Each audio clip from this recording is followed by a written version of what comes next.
이것 또한 지나가리라. 여러분, 지금 이 순간 견디기 힘든 시간을 보내고 계십니까? 눈을 감아도 잠이 오지 않는 밤이 있으십니까? 아침에 눈을 뜨는 일조차 버겁게 느껴지는 날이 있으십니까? 많은 사람들이 그럴 때 이런 말을 건넵니다. 이것 또한 지나가리라. 하지만 여러분, 이 말은 단순한 위로의 문장일까요? 아니면 우리가 미처 들여다보지 못한 깊은 철학적 통찰을 담고 있는 것일까요? 구독과 좋아요, 알림 설정 부탁드립니다. 댓글 응원도 부탁드려요. 오늘 저는 19세기 독일 철학자 아르투어 쇼펜하우어의 사유를 통해 고난이 찾아올 때 우리가 어떻게 생각하고 어떻게 버텨야 하는지 그 철학적 의미를 함께 나누고자 합니다. 이 강의가 여러분의 마음에 조용하지만 단단한 힘이 되기를 바랍니다. 첫 번째 고통은 왜 피할 수 없는가? 여러분, 한번 생각해 보십시오. 우리는 왜 아프다고 말할 때 종종 이런 말을 덧붙일까요? 왜 나에게만 이런 일이 생기는 걸까? 내가 무언가 잘못된 걸까? 이건 정상이 아닌 것 같아.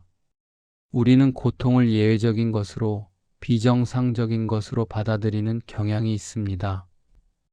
마치 고통이 없는 상태가 인생의 기본값인 것처럼, 그리고 고통이 찾아오면 무언가 잘못되었다는 신호처럼 받아들입니다. 그러나 쇼펜하우어는 이 생각에 근본적인 의문을 제기합니다. 그는 인간 존재의 본질을 하나의 개념으로 설명했습니다. 바로 의지입니다. 쇼펜하우어에게 인간이란 끊임없이 무언가를 원하는 존재입니다. 배가 고프면 음식을 원하고, 외로우면 누군가를 원하고, 가진 것이 없으면 무언가를 갖고 싶어 하고, 가진 것이 생기면 더 많은 것을 원하게 됩니다. 이것이 인간이라는 존재의 본질적인 구조입니다. 그런데 여기서 문제가 시작됩니다. 원하는 것이 충족되지 않으면 우리는 고통을 느낍니다. 기다림, 결핍, 좌절, 상실의 고통입니다. 반면 원하는 것이 충족되면 어떻게 될까요? 잠깐의 만족이 찾아옵니다. 하지만 그것도 오래가지 않습니다. 곧 무료함이, 권태가, 공허함이 밀려옵니다. 쇼펜하우어는 이것을 이렇게 표현했습니다. 인생은 고통과 무료함 사이를 오가는 진자 운동과 같다. 이 말은 처음 들으면 굉장히 냉혹하게 느껴집니다. 심지어 허무하게 느껴지기도 합니다. 하지만 이 냉혹한 통찰 속에 우리가 놓쳐선 안 될 중요한 진실이 담겨 있습니다. 고통은 비정상이 아닙니다. 고통은 인간 존재의 구조적 조건입니다. 여러분, 이것이 무슨 의미인지 아시겠습니까? 고난이 찾아왔다는 것은 내 인생이 어딘가 잘못되었다는 신호가 아닙니다. 그것은 내가 인간이라는 증거입니다. 살아있다는 증거입니다. 무언가를 원할 만큼 삶에 연루되어 있다는 증거입니다. 그러므로 이것 또한 지나가리라라는 말은 현실을 외면하는 도피의 언어가 아닙니다. 그것은 고통이 인간 조건의 일부임을 이해한 사람만이 조용히 담담하게 내뱉을 수 있는 인정의 언어입니다. 그 알미 첫 번째 버팀목이 됩니다. 두 번째, 모든 것은 변화한다. 자, 이제 두 번째 이야기를 시작해 보겠습니다. 여러분은 지금 이 순간의 감정이 영원히 지속될 것처럼 느껴진 적이 있으십니까? 슬픔의 한복판에 있을 때 이 슬픔이 끝나지 않을 것 같은 느낌, 불안이 밀려올 때 이 불안이 평생 나를 따라다닐 것 같은 두려움, 상실을 겪을 때 이 빈자리가 영원히 채워지지 않을 것 같은 막막함, 우리가 고통 속에 있을 때 가장 괴로운 이유 중 하나는 바로 이 영원할 것 같다는 착각 때문입니다. 쇼펜하우어는 세계를 설명하기 위해 하나의 개념을 사용했습니다. 그는 우리가 경험하는 세계를 표상이라고 불렀습니다. 우리가 보고, 듣고, 느끼고, 경험하는 모든 것은 고정된 실체가 아니라 끊임없이 변화하는 현상입니다. 생각해 보십시오. 눈앞의 강물은 지금 이 순간에도 흘러가고 있습니다. 어제의 강물과 오늘의 강물은 같은 강이지만 같은 물이 아닙니다. 감정도 마찬가지입니다. 절망은 영원하지 않습니다. 기쁨 또한 영원하지 않습니다. 분노도 슬픔도 불안도 영원하지 않습니다. 모든 감정은 현상입니다. 현상은 변합니다. 그러나 우리는 왜 고통 앞에서 그것이 영원할 것이라 믿을까요? 그것은 아마도 고통이 얼마나 강렬하게 우리 전 존재를 점령하기 때문일 것입니다. 고통이 극심할 때 우리는 그 감정이 나의 전부가 된 것처럼 느낍니다. 더 이상 나는 없고 오직 고통만 남은 것처럼. 그러나 쇼펜하우어의 철학은 우리에게 조용히 상기시켜 줍니다. 감정은 나의 전부가 아닙니다.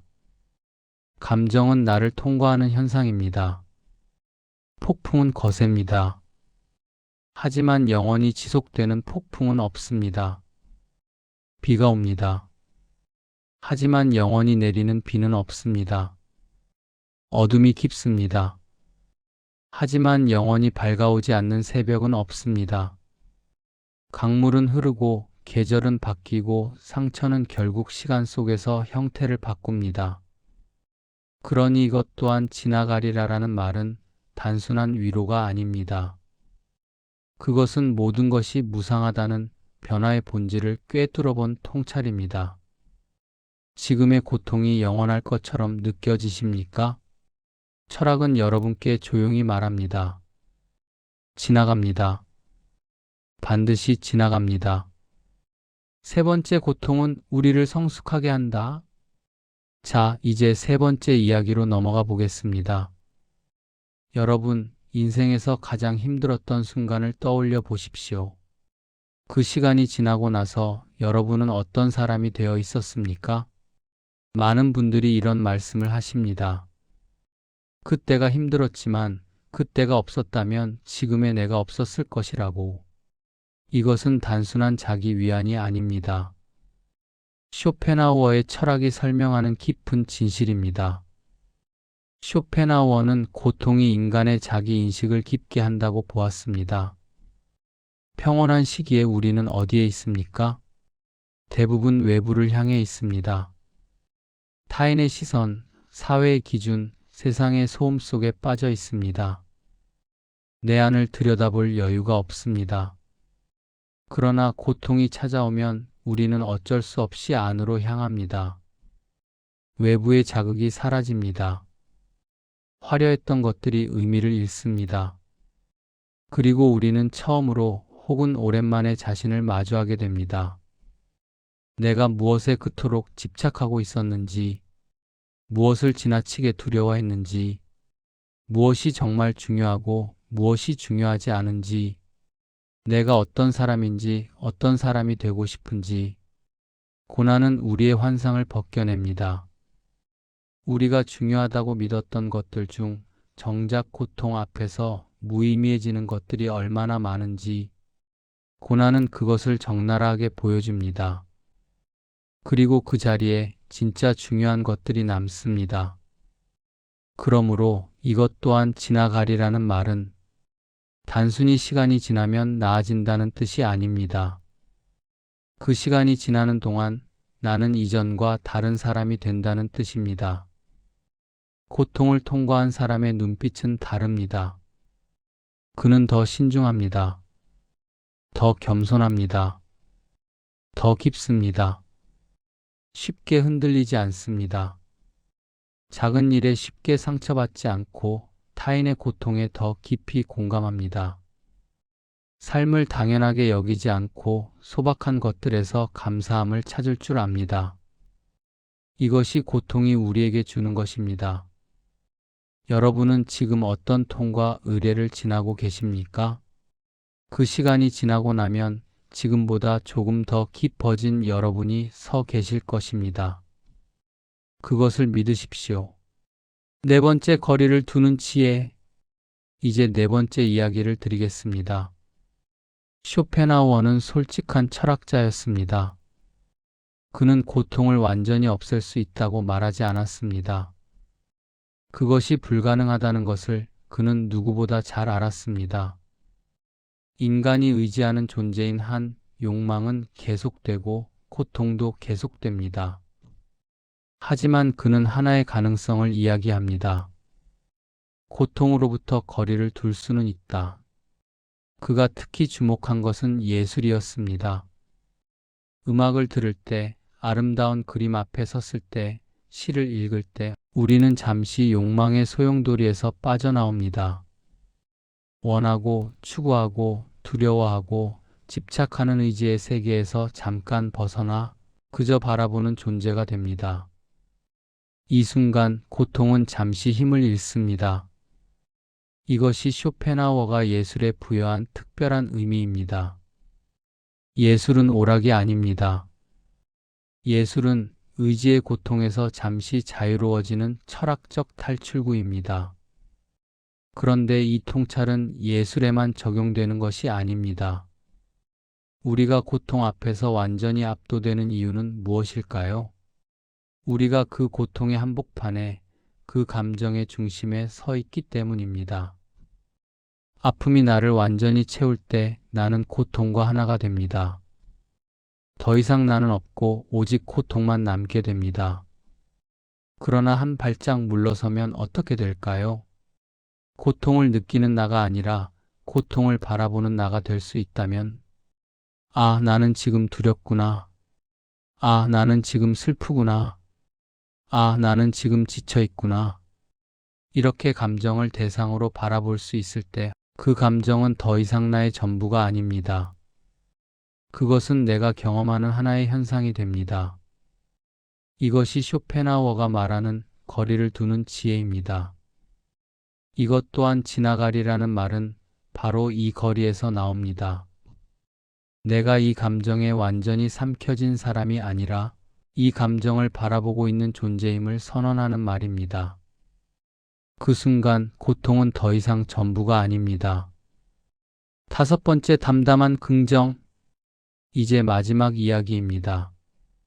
쇼펜하우어는 낙관주의자가 아니었습니다. 그는 세상이 아름답다고 말하지 않았습니다. 삶이 행복하다고 말하지 않았습니다. 열심히 살면 반드시 좋은 일이 생긴다고 약속하지 않았습니다. 그는 오히려 이렇게 말했습니다. 삶은 고통이 포함된 구조다. 이것은 절망적인 말처럼 들립니다. 그런데 이상하게도 이 말 속에 깊은 위안이 있습니다. 고통이 포함된 구조라는 것을 알고 있다면 고통이 찾아왔을 때 왜 나에게만이라는 질문이 달라집니다. 왜 나에게만이 아닙니다. 누구에게나 옵니다. 다만 형태와 시기가 다를 뿐입니다. 이 알문 묘하게도 고통을 더 가볍게 합니다. 내가 실패한 것이 아니라는 것, 내가 저주받은 것이 아니라는 것, 이것은 삶이라는 구조의 일부라는 것, 그리고 쇼펜하우어가 말하는 것처럼 이 구조를 이해한 사람은 압도되지 않습니다. 그저 통과합니다.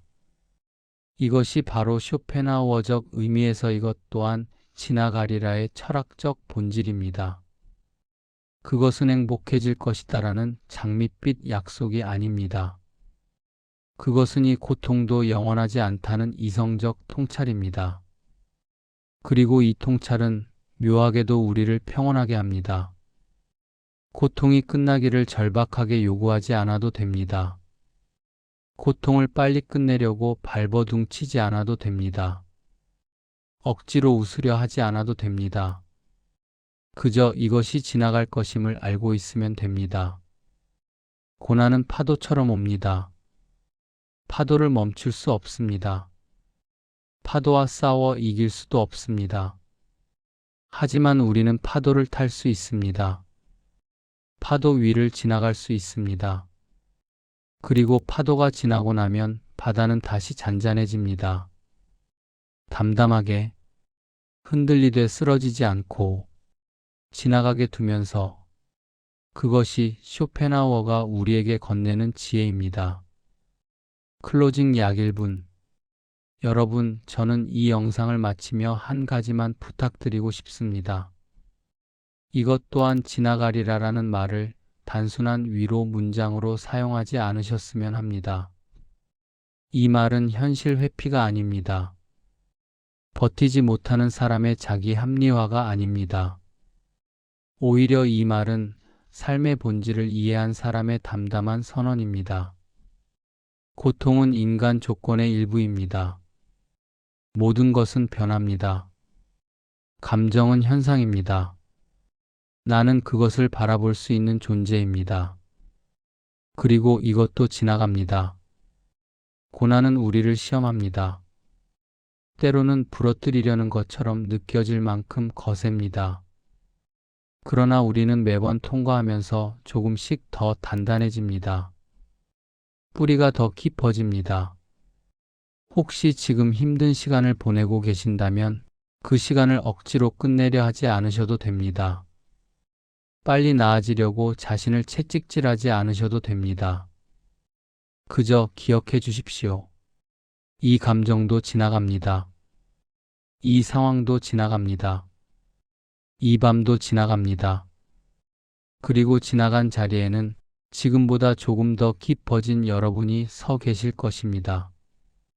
쇼펜하우어는 낙관주의자가 아니었지만 삶을 직시한 철학자였습니다.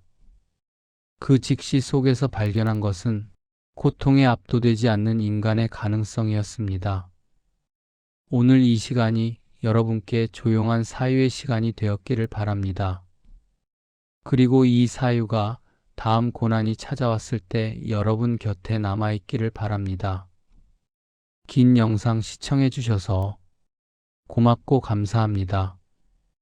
구독과 좋아요 부탁드립니다. 다음 영상에서 다시 찾아뵙겠습니다. 감사합니다.